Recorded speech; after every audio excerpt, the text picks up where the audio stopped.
Hello everyone, welcome to this session.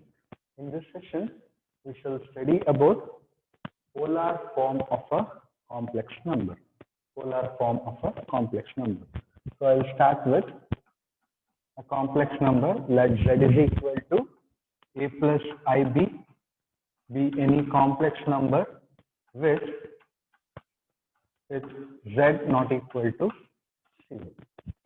I will start with a non-zero complex number. Let R be the modulus of z and theta be argument of z. Right? So for this complex number z, so there exists modulus. I am taking that modulus to be r. That is, r is what? R is modulus of z, which is square root of a square plus b square. And I have taken theta to be argument of z. In previous session, we have discussed about argument of z, and argument of z can be defined for any non-zero complex number. So as z is non-zero complex number, argument of z exists, and I have taken it to be theta. And by the definition of argument of z, so as theta is the argument of z, then we can have two equations get satisfied by theta, right? Then what are those two equations? A is equal to r cos theta and b is equal to r sin theta. By the definition itself, as theta is argument of z, theta satisfies these two equations, right? But then I take z is equal to a plus ib. Now substitute these values of a and b in terms of r and theta. A is r cos theta plus I into b is r sin theta. So r is common, r into cos theta plus I sin theta. Hence we expressed the given non-zero complex number in terms of r and theta. And this form of z is called the polar form. So polar form means expressing any complex number in terms of r and theta, that is modulus and argument of z. And further, using Euler's formula, cos theta plus I sin theta is means e power I theta. That is we got the expression z is equal to r into e power I theta, which is called the polar form, of the complex number z, and where we have used the identity cos theta plus I sin theta is e power I theta, which is the Euler's formula, Euler's identity. This is about the polar form of a complex number. Next is powers of I. Powers of the imaginary unit I. So we know that. So what is I? I is square root of -1, which is called the imaginary unit. With the property I square equals -1. So I is defined to be square root of -1, and along with that we will consider the convention I square is equal to -1. So I is square root of -1, I power 2 is -1. Now can I calculate the rest of non-negative powers? So based on this definition, now we shall find other powers of I. So what about I cube? I cube. So using law of indices. So law of indices means a power m plus n is a power m into a power n. So 3 can be written as. So you can express 3 in terms of 2 and 1 because you know what is I power 2, I power 1. So I can write it as I power 1 plus 2. So using law of indices, so I power 1 into I power 2. I power 1 means I square means minus 1. So minus 1 into I is minus I. Then I power 4. So I power 4, we can express it as 2 plus 2 or 3 plus 1, anything. So if I express it as 2 plus 2, so I square into I square, it is minus 1 into minus 1 plus 1. Then I power 5. How can I express I power 5? So see to that, you must split the power so that the factors really get. So it should be easy to substitute the value for those factors.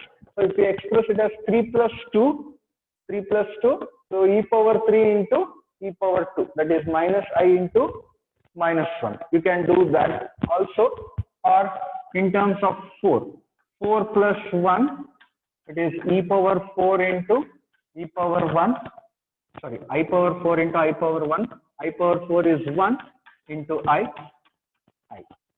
Then I power 6, you can express it as 4 plus 2. So I power 4 into I power 2. I power 4 is always 1. So it will be as I square minus 1. I power 7, I power 8 like this.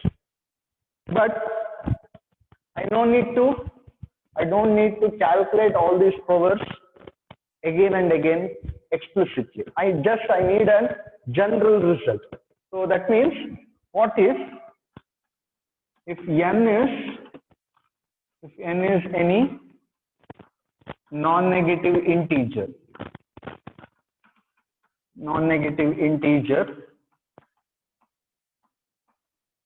okay, up to 4. So I power 1, I power 2, I power 3, I power 4. So up to 4, it is easier to find. So we don't have any difficulty in finding powers of I up to 4. So what if that number is greater than 4? So in that case, so as I power 4 is 1, so we have a simplest value. Among these values, so I power 1 is I power 2 is minus 1, minus I, 1. So among these, the simplest value is 1 because 1 into anything is itself. So if the power is greater than 4, we can split that in 4 plus something. In expressing that, we can use the idea of division algorithm. If n is any non-negative integer with n is greater than 4, then so using division algorithm, I can express n as 4 cube plus r, where r is a remainder. That means whenever n is greater than 4, divide n by 4. Then you will get remainder only 0, 1, 2, 3. That means, so this is by division algorithm.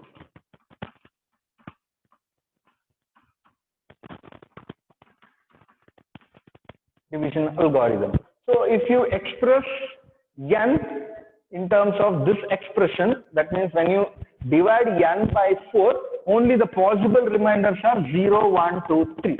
In that case, so what will be I power n? I power n will be I power 4 cube plus r, or it is I power 4q plus, sorry, into I power r.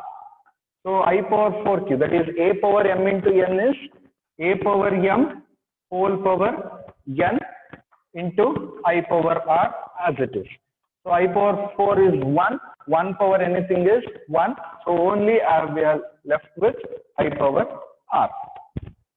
And r as only these possible values. That is,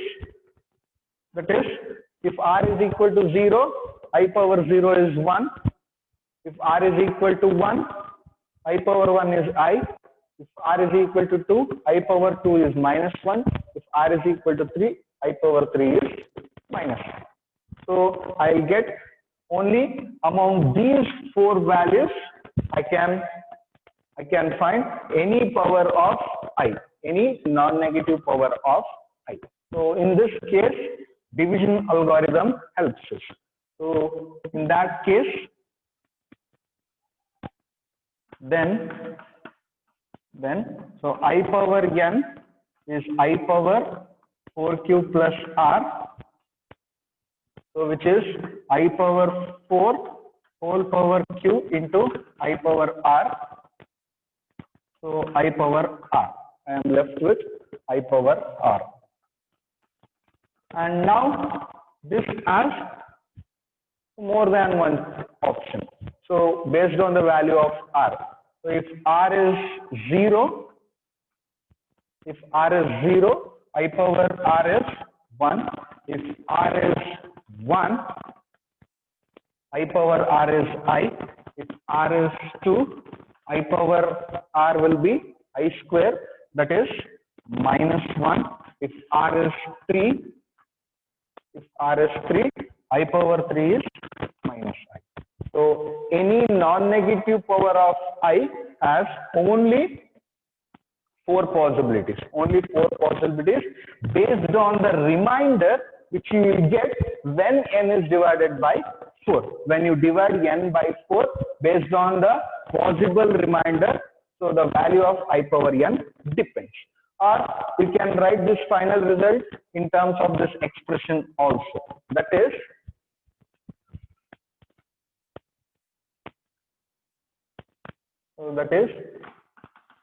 I power n will be 1 if r is equal to 0. Substitute r is equal to 0, that is whenever n is of the form 4q. Then I power n is I if r is equal to 1, that is whenever n is of the form 4q plus 1. Then I power n is minus 1 if n is of the form 4q plus 2. And if I power n is minus I if r is equal to 3. Put r is equal to 3. So it is minus I if n is of the form 4q plus 2, where q is any integer.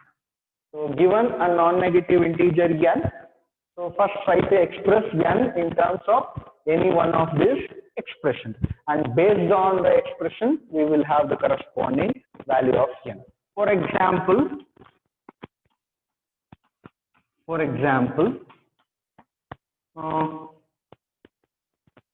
if n is equal to say 63,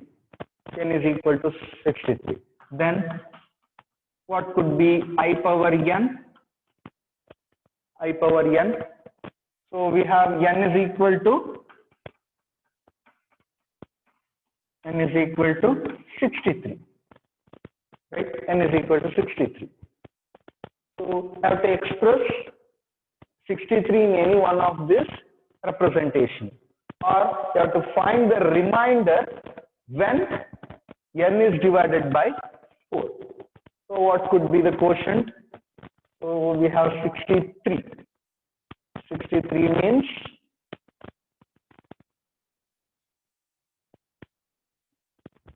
4 tens of 40, 11, 12, 13, 14, 15.